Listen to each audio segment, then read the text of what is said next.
Now, Alex, the Albanese government did have a big win last week, passing a world-first social media ban for under 16s. You were one of the few in the coalition to vote against this bill.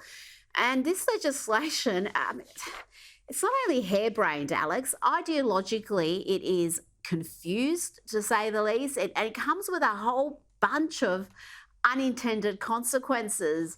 Tell me, you know this bill better than most. How is a 65-year-old going to establish they're over 16 so they can use Facebook without submitting to digital ID or providing their passport or driver's license to the social media site to identify themselves?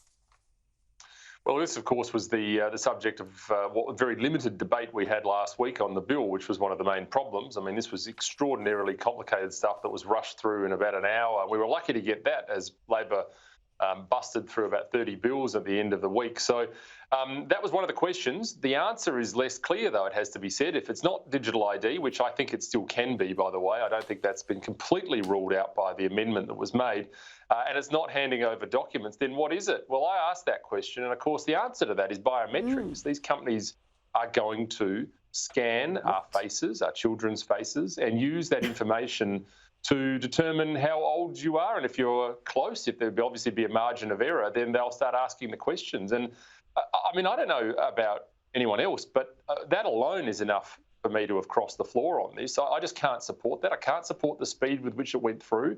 We got the bill on a Thursday. It went to a very brief 3-hour Senate hearing on the Monday. The bill came to us on the Tuesday, and it was passed shortly after that. So, I mean, you know, by the way, though, we found time during that week to do all sorts of other things, censure motions and suspending people and,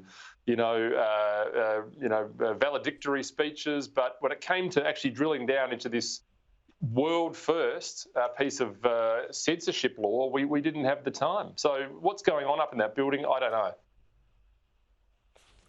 I do wonder if it's ever going to be implemented, given the massive issues with having any sort of adherence to this that is palatable to people. Because I think this is a sort of policy, particularly for those who don't really use social media, which sounds good in theory. Oh, yes, social media does harm to under 16, let's ban it. But as soon as you start scrutinising the policy, you see it comes with huge issues. What do you if the coalition wins, the coalition back this, most of the MPs back this, will you be implementing it? And will that mean that you're going to give the Office of the E-Safety Commissioner even more power? Well, I mean, I hope not, but this has passed. It will go through an implementation phase, bureaucratic speak, for let's see if we can make it work.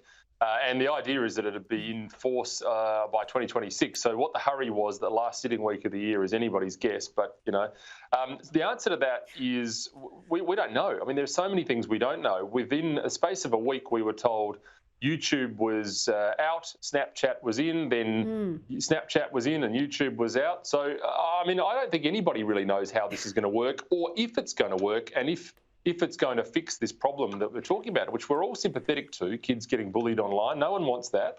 But the problem is throwing out the baby with the bathwater here. And the other problem is kids are getting legitimate news sources from social media. There are many kids in remote locations that use this as a way of interacting, and there are many kids with learning difficulties that rely on a lot of these products as well. So, look, I don't know if it's workable. I doubt that it will be, but we're gonna let the bureaucrats take it from here. Over to you, boys. Yeah, this is just so short-sighted. And you're right. Kids, people of all ages get their news from social media, even if it's coming through a mainstream media network. And I'd much rather kids be watching podcasters on YouTube than, I don't know, exclusively reading The Guardian or the ABC. They probably have a much more nuanced view of the world if they were watching YouTube as opposed to the ABC.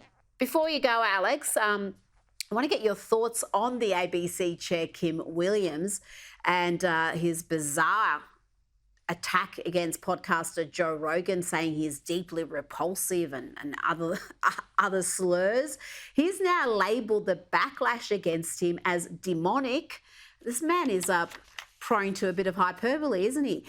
What do you make of this entire bizarre episode? Well, I mean, when I first read it, I could be wrong about this, but I read that he didn't really know much about Joe Rogan, but then found him deeply repulsive, or whatever the language was, which I thought was kind of contradictory in its first step. But he clearly hasn't watched or listened to the Joe Rogan Experience. I mean, Joe Rogan is the sort of guy who probably would share a lot of fairly left-wing views, libertarian views as well. I mean, he backed Donald Trump, but I don't know whether or not the left are now punishing him for that. Maybe, who knows?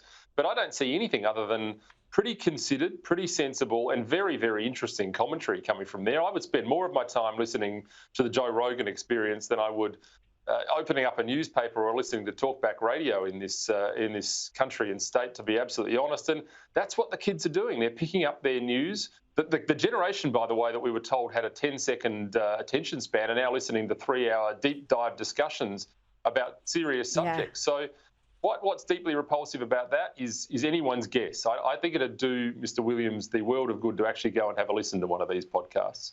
Might change his mind. He embarrassed himself, and I think he really put into question whether he's fit for that role. He seems to be so completely out of touch with the modern media environment and how people consume news, and to make those sorts of comments about a personality whose work you don't even know.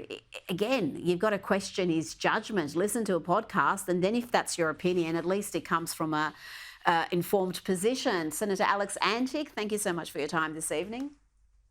Thanks, Rita.